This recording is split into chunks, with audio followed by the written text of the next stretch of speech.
আর নিজেদের জন্য বড় বড় থালা। আবার যদি জামাই আসে তার থালা আরো বড় হওয়া চাই। আর বিশেষ গেস্ট অতিথি যদি আসে তার জন্য আরো বড় থালা হওয়া চাই।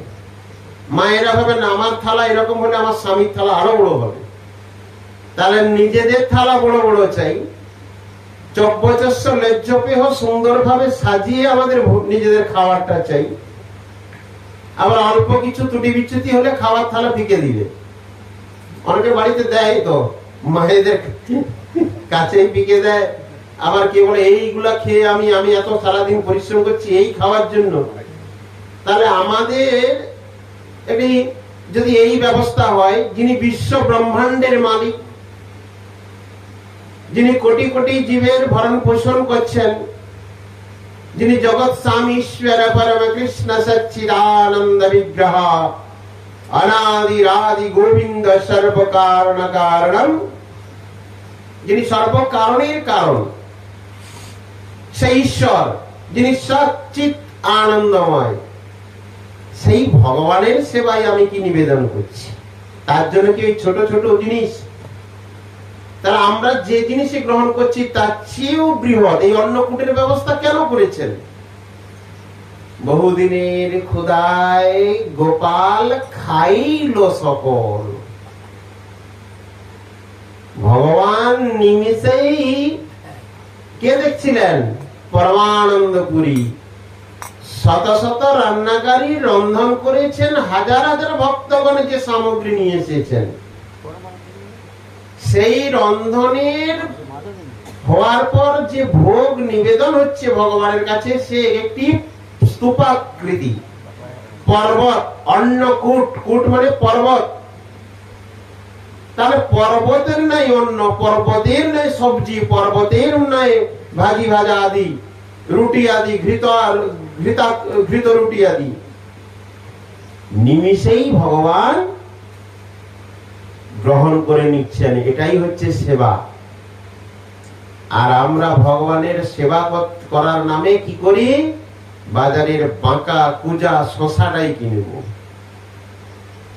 কম দামের ফল, এটা নিয়ে। এটা ভগবানের সেবা প্রবৃত্তি নয়। ভগবান কি বলছেন যে আমার ভোগ লাগাও, আমার এই সব ব্যবস্থা করো? যদি পারি, তার প্রতি ভক্তি থাকে, তবে তো তার সেবা করবো। আর যদি না থাকে, কি করার প্রয়োজনীয়তা আছে? তাই বলছেন যেখানে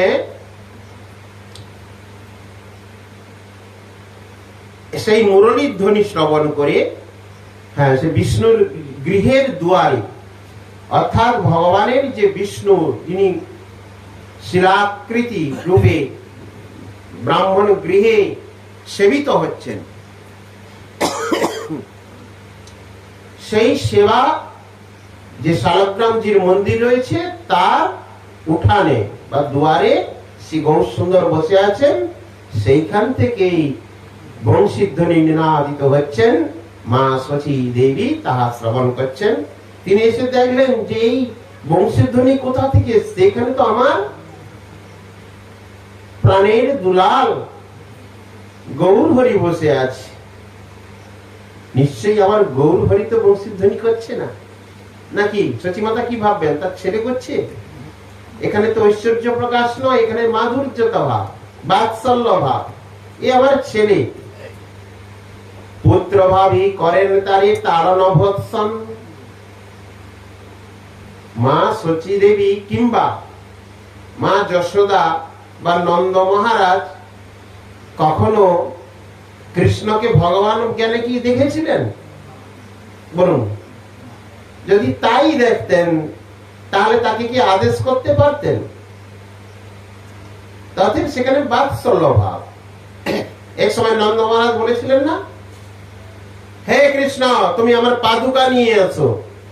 দাপর যুগের মানুষ, মানে কত লম্বা, তাদের পাও কত বড় বড়, তার পাদুকা। ভগবান ঠামাক ঠামাক করে তখন চলছেন। ভগবান শ্রীকৃষ্ণ খুব বাল্য অবস্থায় তিনি সেই পাদুকা মাথায় নিয়ে, ছোট ছোট বাচ্চারা কি থুপুক থুপুক করে চলে না, একটা একটা পাত এইভাবে আস্তে আস্তে আস্তে মানে কষ্ট হচ্ছে। ওইটুকু ছেলের মাথায় যদি বৃহৎ পাদুকা, পাদুকা মানে কি, জুতো যাকে বলে, খড়ম, আগেকার দিনে কাঠের খড়ম তো থাকতো, সেইটা যখন মাথায় নিয়েছেন, ঘাম দিয়ে দিচ্ছে ভগবানের, যিনি এরকম অনন্ত কোটি বিশ্ব ব্রহ্মাণ্ডের মালিক, যার কাছে সমস্ত দেবতা আদি গ্রহ নক্ষত্র আদি করজোড়ে বসে আছেন, কখন কি আদেশ করবেন তার অপেক্ষায়। সমগ্র ঐশ্বর্য বীর্য যশস্বী জ্ঞান বৈরাগ্য সন্ন্যাং ভব ইতিঙ্গনা, এরকম পরব্রহ্ম ভগবান তিনি তার পিতৃদেবের আদেশ পালন করার জন্য মাথায় পাদুকা নিয়ে থমক থমক করে আসছেন। এটা হচ্ছে বাৎসল্য রস, বাৎসল্য ভাবে ভগবানের লীলা। তাই শচী দেবী ভাবছেন, যেহেতু আমার সন্তান, এই তো বংশধ্বনি করতে পারে না,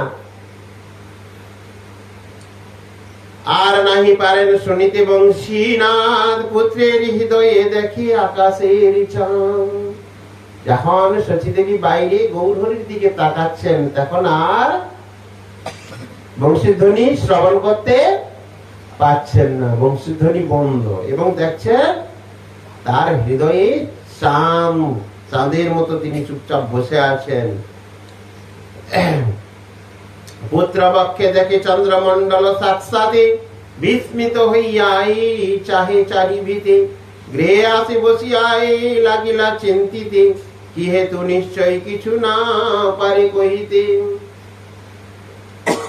তিনি সেইটা দর্শন করে কিসের জন্য শ্রী চাঁদ তার হৃদয়ের মধ্যে বিরাজমান, তিনি ভাবতে পারছেন না, মনে মনে চিন্তা করছেন, এবং গৃহ মধ্যে প্রবেশ করে চতুর্দিকে তাকাচ্ছেন আর চিন্তা করছেন। এই মতো কত ভাগ্যবতী শচিয়াই, যত দেখে প্রকাশ তাহার অন্ত নাই, কোনদিন নিশা ভাগে শচিয়াই শুনে, গীত বাদ্য যন্ত্র বায় কত শত জনে। অর্থাৎ যেখানে পরব্রহ্ম ভগবান অনাদির আদি গোবিন্দ বিরাজ করছেন, সেখানে কত প্রকার লীলা বৈচিত্র্যতা হবেই। তো শচী মাতা এইগুলো দর্শন করছেন, কখনো শত শত বাদ্যধ্বনি আদি শ্রবণ করছেন, কারণ ভগবান যেখানে লীলাবিলাস করছেন তা দর্শন করার জন্য দেবতাগণ অলক্ষ্যে তার দর্শনে আসেন, এবং তার স্তব স্তুতি আদি এবং গীতবাদ্য আদি দ্বারা ভগবানের সুখ বিধান করেন। তো এগুলো আশ্চর্যময় সমস্ত ঘটনা তিনি শ্রবণ করেন। বহু বেদ মুখবাদ্য নিত্য পদতাল, যেন মহারাস লীলা শুনেন বিশাল, কোনদিন দেখে সর্ব বাড়ি ঘর দ্বার, জ্যোতির্ময় বই কিছু না দেখেন আর। কখনো দেখছেন জ্যোতির্ময়, আলোয় আলোকিত, কারণ মুনি ঋষি ব্রহ্মর্ষি ঋষি রাজর্ষি আদি দেবতাগণ ভগবানের দর্শনে আসছেন, তাদের অঙ্গজ্যোতির দ্বারা বিভূষিত হয়ে যাচ্ছে তাদের অঙ্গন, গৃহাঙ্গন। অতএব তা দর্শন করে বিস্মিত হচ্ছেন শচী মাতা। কোনদিন দেখে অতি দিব্য নারীগণ, লক্ষ্মী প্রায় সবে হস্তে পদ্ম বিভূষণ, কোনদিন দেখে জ্যোতির্ময় দেবগণ, দেখি পুনঃ আর নাহি না পায় দর্শন। কখনো দিব্য নারীগণ, দেবীগণ, লক্ষ্মী সচী সতী জ্যোতি ইত্যাদি ইত্যাদি, তারা যে ভগবানের দর্শন করতে আসছেন তাদের দর্শন করছেন, জ্যোতির্ময় তাদের সমস্ত শ্রীঅঙ্গ কান্তি আদি দর্শন করছেন, আবার পুনরায় লুপ্ত হয়ে যাচ্ছে, দর্শন করতে পারছে না। আয়ের সব দৃষ্টি কিছু চিত্ত নহে, বিষ্ণু ভক্তি স্বরূপিনী বেদ যারে কহে, আয় যারে সকৃত করেন দৃষ্টিপাতে, সেই সে অধিকারী হয় এসব দেখিতে। এসব দর্শন কে করছেন? শচী দেবী দর্শন করছেন। আবার বলছেন এইসব দর্শন করার যোগ্য সেই হতে পারে কে? যার প্রতি শচী মাতার কৃপা দৃষ্টি বর্ধিত হবে। এখানে তত্ত্বের কথা বলছেন। আমরা ভগবত ভক্তির জন্য অন্বেষণ করছি। ভগবত ভক্তি পাবো কোথায়? এই যে ক্রমান্বয়ের কথা বলছেন, এই জিনিসগুলো যদি আমরা উপলব্ধি না করি, কীর্তন তো করি, ওহে বৈষ্ণব ঠাকুর দয়ার সাগর এ দাসে করুণা করি। লাস্ট পদে কি বলেছেন? কৃষ্ণ তোমার হৃদয়ের ধন, কৃষ্ণ দিলেও দিতে পারো, তাই তো? কৃষ্ণ ধনের মহাজন তুমি। ভগবানকে পেতে গেলে, ভগবানের ভক্তি পেতে গেলে, ভগবত সেবা পেতে গেলে এই সমস্ত জিনিস প্রদান করার একমাত্র অধিকারী হচ্ছেন বৈষ্ণব, হরিভক্ত। সেই কথাটাই বলছেন যে কোন সেবা লাভ নিজে থেকে হয় না, যিনি সেবা করছেন তার কৃপা দৃষ্টি হলে, তার কৃপা কটাক্ষ আপনার প্রতি বর্ষিত হলে, তার আনুগত্যে, তবেই আপনি সেবা লাভ করতে পারবেন। তাই শাস্ত্রে বলেছেন ভক্তিস্তু ভগবত ভক্ত সঙ্গেন পরিজায়তে সৎসঙ্গ প্রাপ্যতে পুংভি সুকৃতই পূর্ব সঞ্চিতই। এর জন্য পূর্বার্জিত বহু সুকৃতির প্রয়োজন আছে। আর সেই সুকৃতি প্রভাবে ভগবত ভক্ত সঙ্গের দ্বারা, ভগবত ভক্তগণ তো তারা একবারে সাধব হৃদয় মজ্জং সাধুনা হৃদয়ন্তহং মদান্নন্তে না জান্নন্তি নাহং তেব্যমনাগপি। ভগবান সাধুর কাছে বিকৃত। ভগবানের হৃদয়ে সাধু বিরাজমান করে, সাধুর হৃদয়ে ভগবান বিরাজিত হন। ভগবান সাধুকে ব্যতীত কিছু জানে না, আবার সাধু ভগবানকে ব্যতীত আর কিছুই জানেন না। এহেন ভক্ত ভগবানের সম্পর্ক। আপনি ভগবানকে পাবেন কোথায়? ভক্ত সেবার দ্বারাই ভগবানকে পাবেন, ভক্ত আনুগত্যের দ্বারাই ভগবানকে পাবেন।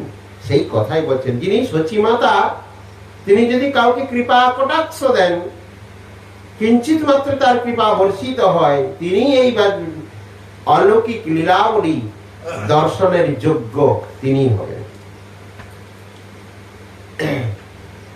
আই যারে সকৃত করেন দৃষ্টিপাতে, সেই সে অধিকারী সব দেখিতে। হেন মতে শ্রী গৌর সুন্দর বনমালী, আছে গুড় রূপে নিজানন্দে কুতূহলী। যদ্যপি এতেক প্রভুর আপনা প্রকাশে, তথাপিও চিনিতে না পারে কোন দাসে। হেন সে উদ্ধত প্রভু করে না কৌতুকে, তে মত উদ্ধত আর নাহি নবদ্বীপে। কে সম্ভব? তিনি সাক্ষাৎ ভগবান, তিনি লীলা বিলাস করছেন, তার মতো উদ্ধত দেখানোর তদানীন্তন কালে তো আর কেউ নেই। তাই বলছেন এ হেন উদ্ধত আর নাহি নবদ্বীপে। যখন যে রূপে লীলা করেন ঈশ্বর, সেই সর্বশ্রেষ্ঠ তার নাহি কো সুসর। যুদ্ধ লীলা প্রতি ইচ্ছা উপজে যখন, অস্ত্র শিক্ষা বীর আর নাহি থাকে তেমন। কাম লীলা করিতে